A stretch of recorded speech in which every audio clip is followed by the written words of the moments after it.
ভাই একটা হ্যাঁ। জিনিস খুব মানে খুব বেশি দেখতে পেতেছি, সেটা হচ্ছে ফেসবুকে আগে মনে করেন প্রতি ৩টা পোস্টের পর একটা স্পন্সর্ড, এখন ২টা, আবার টু সাম এক্সটেন্ট আমার কাছে এরকমও আসে যে একটার পরে একটা আসে এবং পরপর কয়েকটা আবার স্পন্সর্ডও চলে আসে। আসে। তার মানে আমরা হ্যাঁ, বিজনেসরা বা অ্যাডভার্টাইজাররা এত হ্যাঁ। ক্রেজি হয়ে ও গেছি, সেটা হচ্ছে কিসের অর্গানিক। অর্গানিক যদি 10টা কন্টেন্ট হয়, অ্যাডভার্টাইজমেন্ট আসলে আমরা পুশ করতেছি মনে করেন আরো 20টা।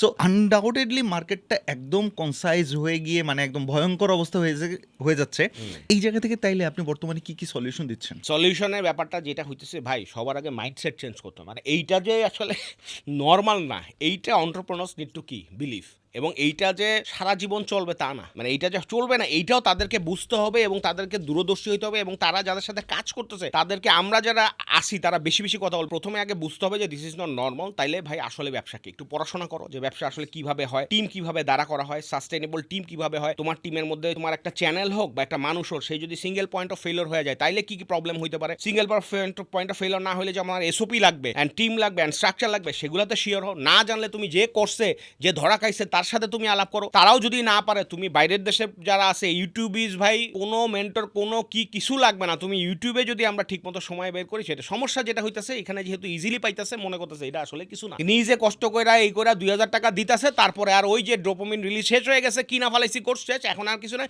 আবার ফেসবুক পোস্টিং করে এত কিছু বুঝি না। এই হলো গিয়া ইজ আ প্রবলেম। আগে মাইন্ডসেট চেঞ্জ করতে হবে যে আমি শিখতে চাই, আমি মাসে ১০ লাখ টাকা লাভ করতেছি বা ৫ লাখ টাকা লাভ করতেছি বইলেই যে this is not the end of the world এইটা দে নিড টু আন্ডারস্ট্যান্ড। আরেকটা জিনিস যেটা আছে সেটা হচ্ছে মানুষজন এখন মনে করে যে ভাই বাংলাদেশে ১ কোটি কাস্টমার আছে, আগে হোক ভাই দেখি তারপরে নিজে কিছু টাকা পয়সা কামাই তারপরে দেখবো না। মানে এই যে চেঞ্জ দেরিতে ডিলেড চেঞ্জ করার একটা প্রবণতা এইটাও একটা খুবই খারাপ জিনিস আমি দেখতেছি। মানুষ দেখতেছি যে ভাই ৬ মাসের মধ্যে ৪টা ব্যবসা চেঞ্জ করতেছে। কারণ কি ভাই ওটা সিপিআর বাইরে গেছে এইটা করতেছি, এইটা সিপিআর বাইরে গেছে এইটা করতেছি। মানে হচ্ছে ওর কত হলো ভাই টাকা যেমনে আসতেছে সেটাই আমি করবো। তাহলে এইরকম করলে তোমার রেজাল্টও এইরকমই হবে। There is no shortcut in life.